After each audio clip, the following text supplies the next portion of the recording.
Ranking Member from North Carolina, Ms. Adams.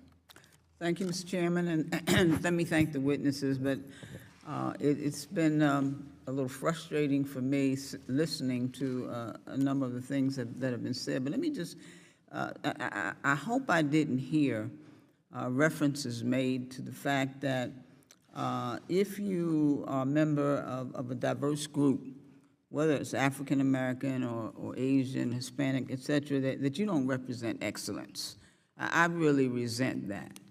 But let me begin by saying that the pursuit of excellence and the pursuit of equity are not mutually exclusive. In fact, I would argue that they're inseparable, because DEI, for me, and as it should be for all of us, represents diversity, excellence, and inclusion.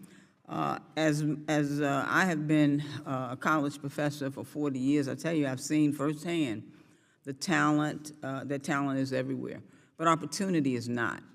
And DEI exists to close that gap. Now, earlier this week, I heard from STEM educators who reminded me that holistic student support, DEI included, isn't just about fairness. It's about building a workforce that reflects the country that we live in and the world that we lead.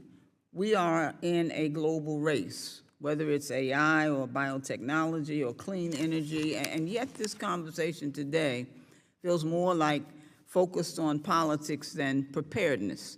And we should be asking, are our students ready for the world ahead?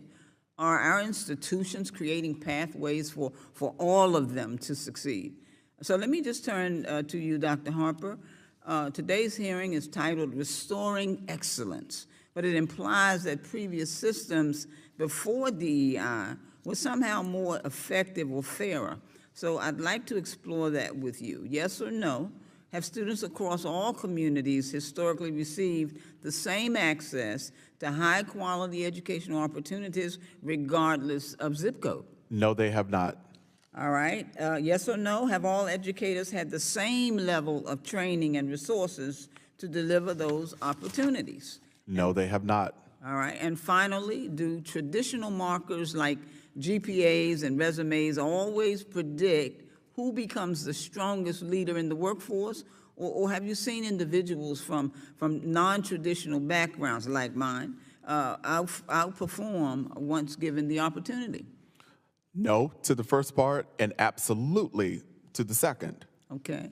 So this committee hears a lot about workforce readiness, but what we often don't hear is what employers are demanding, especially the Fortune 500.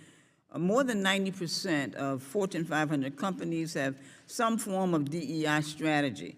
They do it not because it's trendy, but because it works. So my question, Dr. Harper, is how do DEI programs align with what the modern workforce is demanding from our higher education institutions?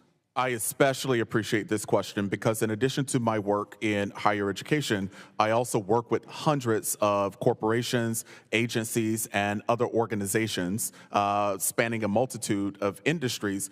And one of the things that I consistently find is that leaders want workers who appreciate diversity, who are able to work on diverse teams and lead diverse teams.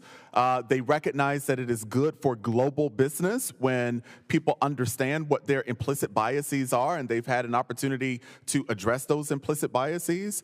Employers understand that high quality professional learning equips leaders, managers, and workers with the skills.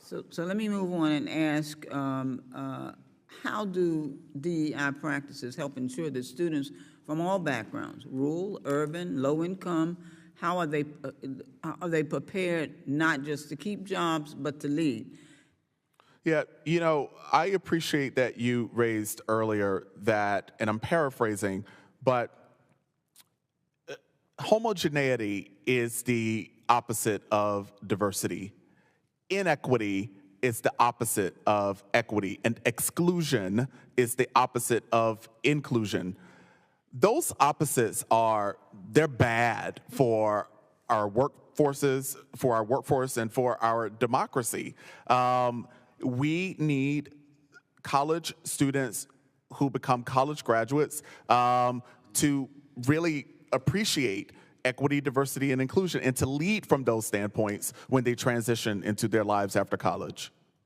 So finally, DEI efforts, some people claim, are no longer necessary, that we've evolved past the need for intentional inclusion. I disagree with that. I've spent a lifetime in education, and I know that students today still face barriers that data alone cannot explain. I yield back. Thank you so much. Okay, well, we'll move on to our closing remarks. I'd like to recognize Ms. Adams for her closing remarks. Thank you, Mr. Chairman. Thank you once again to our witnesses for speaking with us today. And so as we conclude today's hearing, I want to leave this committee with this one message. Diversity, equity, inclusion, and accessibility, DEIA, are not partisan talking points. They're pillars of just and equitable education systems.